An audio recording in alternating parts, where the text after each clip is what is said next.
But let me take you back to your very first experience with Stone Love.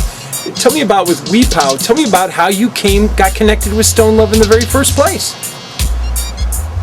I used to come from this small community of Radio St. Andrew. When I was in early school, I used to trouble the sound system and fool around the sound system. I used to sing at school. Then I leave school, I used to start DJing, and then I start playing the sound system at like age 15. What sound system? First sound system I played was Deltone International. Then I started playing Loving Papa. Then I went to Turbocharge.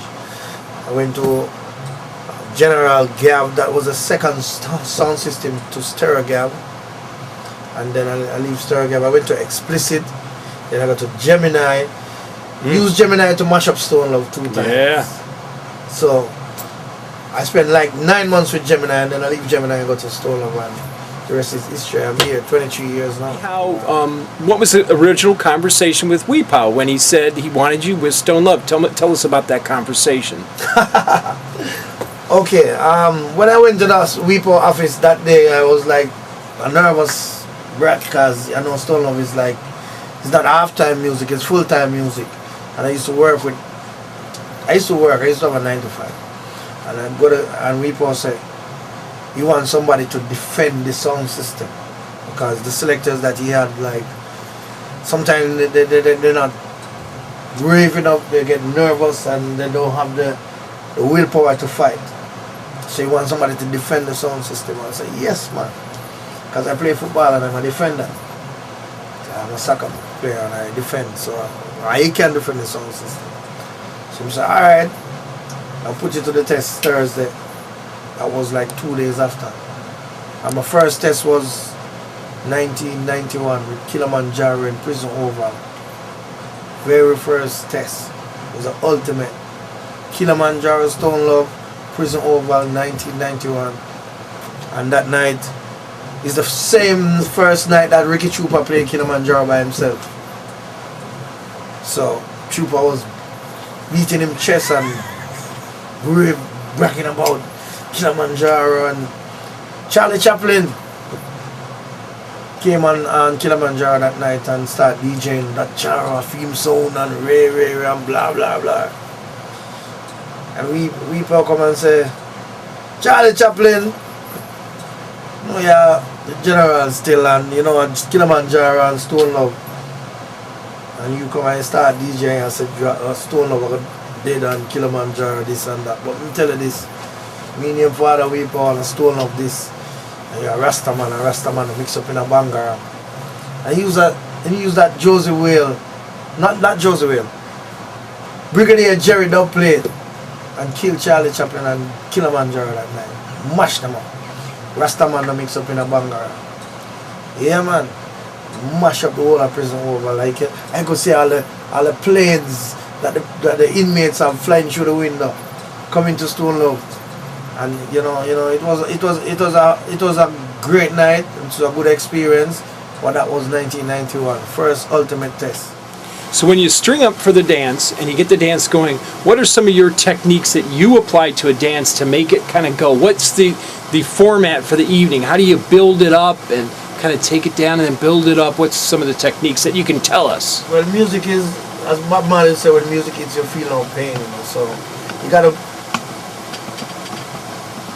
learn to read crowd. And if I have 10 people in the dance, then I know how to play for those 10 people. You don't have to build by playing some nice music that they will appreciate, and maybe some music that they can reminisce to, that they love and enjoy. And you build it from stages to stages. You take it from like 1 step, 2 step, 3 step, and until you're in the flight mood. You just fly high. But you just have to, as a selector, you have to be technical, and this is what I see a lot of selectors today doesn't have, because someone just get a headphone and a laptop now and say, boy, get some song, and they are selectors. You have to learn to read crowd. You have to learn to see 10 somebody in the dance and know that you don't have to get hype and play the top 10 song. Just make those 10 people feel comfortable until you get 10 more people, until you get a 50 and 100, and then you try to play the music that all of these people just get in comfortable, and then you explore on them with music. But some selectors nowadays, they just too jumpy and just want to play the top 10 song from them. See, two little girl, they just want to play the hottest girl song. You know, you have to read crowd and play and make them comfortable and enjoy the music. Tell me two things that you look for in a crowd when you're reading them. What do you see?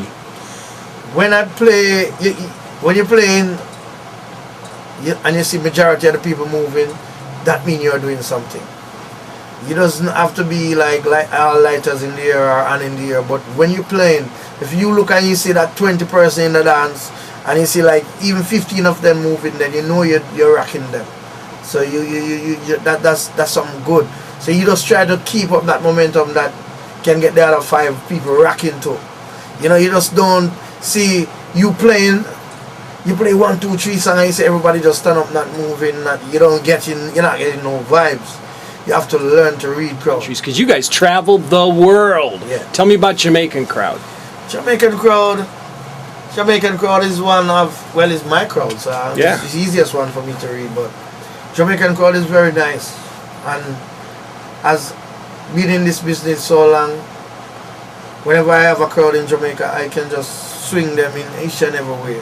Whether I want to get them hype or which way, whether I want to get them calm, whether I want to get them in a groovy mood or excited mood, Jamaican crowd is also one of the best crowds for me to play. But whenever I go outside of Jamaica, then it's still easy for me to play, because when I come to Cleveland, I don't try to play too much of what is current in Jamaica. I will go like a month or 2 months behind, but what is, I have like I have a file in my laptop like with about 600 new songs. Wow. And I would never go in that file to try to play too much song, because I know that Cleveland is not gonna be up and know about all these songs.